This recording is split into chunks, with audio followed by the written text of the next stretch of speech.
Selamat malam Bapak Ibu dan saudara-saudara yang dikasihi dan yang mengasihi Tuhan. Kita bersyukur jika pada malam hari ini kita kembali memenuhi panggilan Tuhan untuk mewujudkan ibadah di rumah tangga kita masing-masing yang biasanya kita lakukan bersama-sama dengan kelompok dalam wujud ibadah Patuen, tetapi dengan menyikapi kondisi pada saat ini, kita terus memiliki semangat untuk wujudkan ibadah dalam rumah tangga kita masing-masing.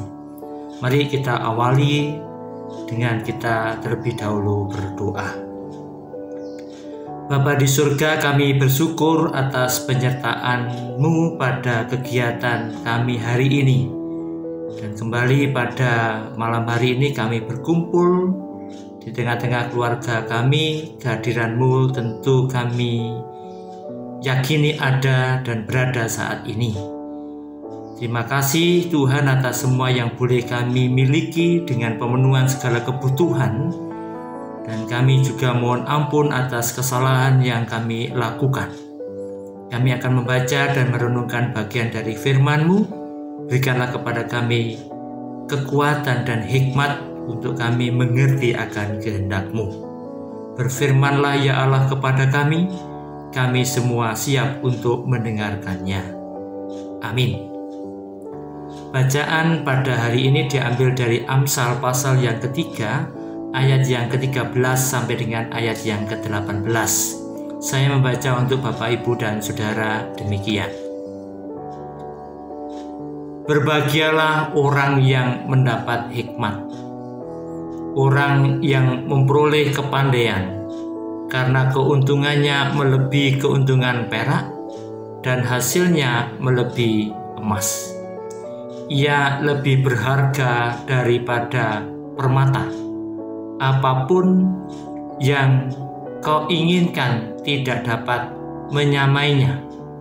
Umur panjang ada di tangan kanannya, di tangan kirinya kekayaan dan kehormatan. Jalannya adalah jalan penuh bahagia. Segala jalannya sejahtera semata-mata. Ia menjadi pohon kehidupan bagi orang yang memegangnya. Siapa yang berpegang padanya akan disebut berbahagia. Demikian pembacaan Alkitab pada malam hari ini. Berbahagialah setiap kita yang senantiasa menyediakan waktu untuk membaca, merenungkan, terlebih menerapkan dalam kehidupan sehari-hari. Amin. Pada malam hari ini, tema khotbahnya berbagi itu lebih baik. Nah, saudara yang dikasihi dan yang mengasihi Tuhan, banyak orang memiliki pandangan dan kita juga sepakat begitu secara sederhananya bahwa memberi itu lebih baik daripada menerima. Dan pandangan itu pastilah tidak salah. Namun yang perlu kita cermati, pahami, dan hayati adalah seringkali dalam konsep tindakan memberi itu seolah-olah bahwa yang kita berikan adalah milik kita sendiri, atas usaha kita sendiri, atas jerih payah kita sendiri, dan itu kita bagikan kepada banyak orang sebagai wujud kebahagiaan tersendiri, seolah-olah kita ini memiliki sesuatu dan menjadikan orang lain bahagia. Namun yang perlu diingat sebenarnya adalah yang kita berikan kepada orang lain itu lebih baik jika kita mengubah konsep pemikiran memberi itu dengan kata berbagi dan juga dengan semangat berbagi. Sebab sesungguhnya yang kita berikan, yang kita bagikan kepada orang lain sesama, itu adalah berasal dari sang sumber, dan itu adalah Allah. Yang kita miliki lebih dan kita bisa berikan, kita bisa bagikan kepada orang lain, itu sebenarnya sumbernya dari Tuhan. Sehingga seolah-olah tidak lagi kita memiliki pandangan yang bersikukuh bahwa memberi itu asalnya berasal dari milik kita sendiri, modalnya dari kita sendiri, tidak. Tapi sebagai bagian dari rasa syukur karena Tuhan sudah melengkapi kehidupan kita dengan banyak berkat itu, maka kita diberi kesempatan Tuhan menjadi alatnya, sarananya untuk berbagi berkat yang Tuhan berikan kepada kita itu kepada orang lain. Sehingga sebenarnya berbagi, memberikan kepada orang lain, itu rasa syukurnya adalah bukan karena kita memiliki banyak kemudian kita berikan, tapi lebih pada pemahaman bersyukur karena kita sudah diberi Tuhan dan diberi kesempatan untuk membagikan berkat Tuhan itu kepada orang lain. Nah, saudara, berbicara tentang memberi itu sebenarnya ada pemahaman yang pertama, memberi itu diawali dari Tuhan. Kita tahu pasti penciptaan diawali Tuhan, dan Tuhan memberikan dengan sesuatu yang luar biasa, inkarnasi Yesus dengan penebusan dosa umat manusia. Dan memberi itu juga merupakan bagian dari ketetapan hukum Tuhan. Sebab ketika Tuhan memberi kepada kita semua dengan cuma-cuma, dengan tidak menilai kehidupan seperti apa, tetapi wujud dari kasih sayang dan keselamatan yang diberikannya itu. Dan memberi itu menghasilkan berkat. Sehingga orang yang mendapatkannya juga menyadari kehidupannya penuh dengan berkat yang juga berasal dari Tuhan, dan itu melewati kita. Nah, saudara, itu yang menarik yang sebetulnya kita banggakan dalam kehidupan kita ketika kita harus memberi atau berbagi. Sehingga sebenarnya lebih pada pemahaman berbagi itu lebih baik ketimbang kemudian kita memberi pemahaman pengertian pada diri kita sendiri seolah-olah memberi itu berasal dan itu diupayakan karena kebaikan kita. Nah, sebagai rasa syukur pasti kita akan terus mengedepankan berbagi karena ternyata sumbernya itu berasal dari Tuhan. Nah, berikut kita pada hari ini sebenarnya berbicara tentang hikmat begitu. Nah, orang yang berhikmat adalah orang yang bijak, orang yang sadar betul akan jalan mana yang harus ditemui begitu. Jalan yang mana yang harus ditempuh. Dan memang kitab-kitab Amsal itu berbicara tentang hikmat. Jadi ayat-ayat yang kita baca tadi adalah ayat-ayat pujian bagi orang-orang yang berhikmat begitu. Nah, jalan yang ditempuh oleh orang-orang yang berhikmat adalah jalan yang menuju berkat, jalan yang menuju kebahagiaan, bahkan jalan yang menuju kekayaan. Nah, saudara, satu yang menarik yang mau saya bagikan kepada Bapak Ibu sekalian berkaitan dengan berbagi tadi itu pada ayat yang ke-18 saya akan membaca ulang begini. Ia menjadi pohon kehidupan bagi orang yang memegangnya. Siapa yang berpegang padanya akan disebut berbahagia.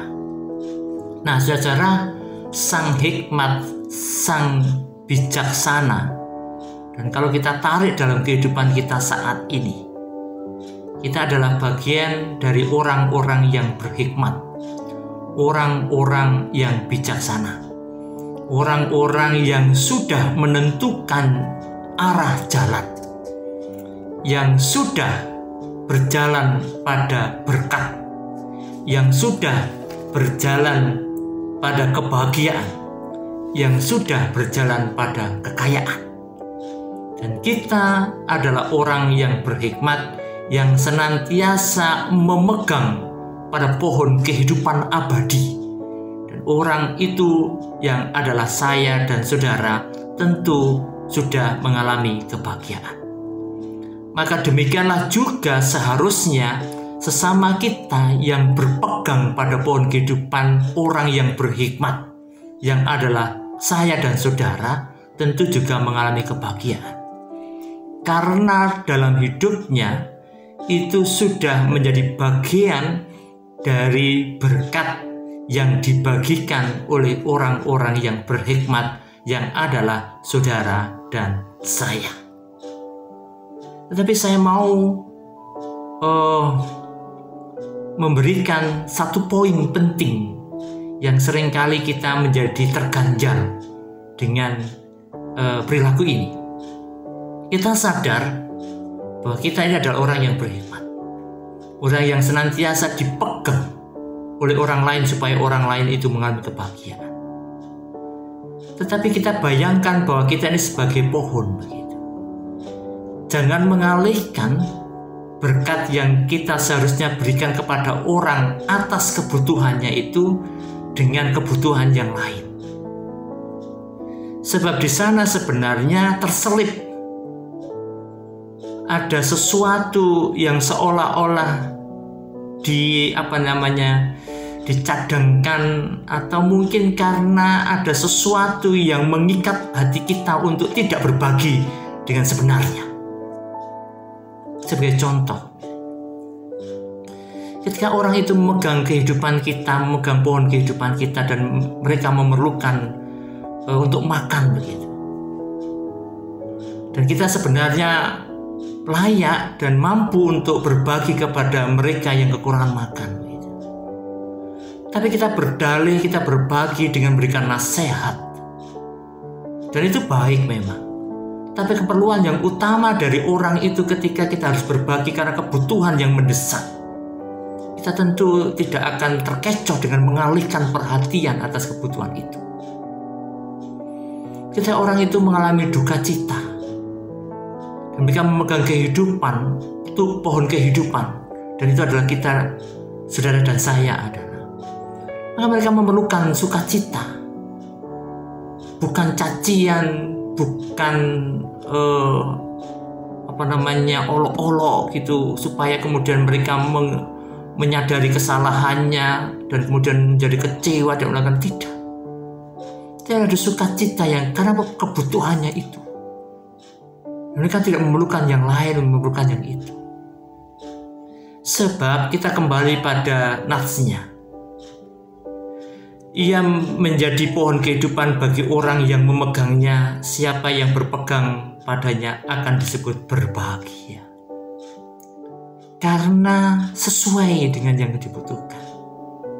Bukankah Allah juga ketika memberikan berkat kepada kita bukan karena kesukaan yang kita inginkan, tapi Allah memberikan karena yang kita butuhkan. Demikianlah juga sesama kita ketika mereka harus berbahagia karena kekurangannya, dan dia mencari pohon kehidupan, dan itu adalah saudara dan saya. Pastilah kita tidak akan mengalihkan dengan yang tidak dibutuhkannya. Selamat berbagi, karena sudah banyak yang dicadangkan Tuhan dalam kehidupan kita. Kita harus berbagi kepada mereka tanpa ada batasan siapa mereka. Sebab mereka sebenarnya juga layak seperti kita untuk mendapatkan belas kasihan dan keselamatan anugerah. Dan pada akhirnya mereka juga bisa berhikmat seperti kita, yang berjalan pada jalan berkat, jalan kebahagiaan, dan bahkan juga jalan kekayaan. Tuhan memberkati kita semua. Amin. Mari kita berdoa. Bapa di surga, kami bersyukur atas firman-Mu hari ini. Kekuatan motivasi yang benar kembali Engkau berikan kepada kami, untuk kami senantiasa hidup berhikmat dan tidak menyombongkan diri ketika harus berbagi kepada orang lain, karena sumbernya adalah dari-Mu. Dan juga tidak mengalihkan akan kebutuhan sesama ketika kami harus berbagi, karena sesungguhnya mereka harus berbahagia. bukan sebaliknya. Tolonglah kami Tuhan, berikanlah kekuatan kepada kami untuk tetap berjalan pada kebenaran. Di dalam Tuhan Yesus Kristus kami sudah berdoa. Amin. Selamat malam Bapak Ibu dan Saudara yang terkasih. Selamat beristirahat, Tuhan memberkati kita semua. Sampai jumpa.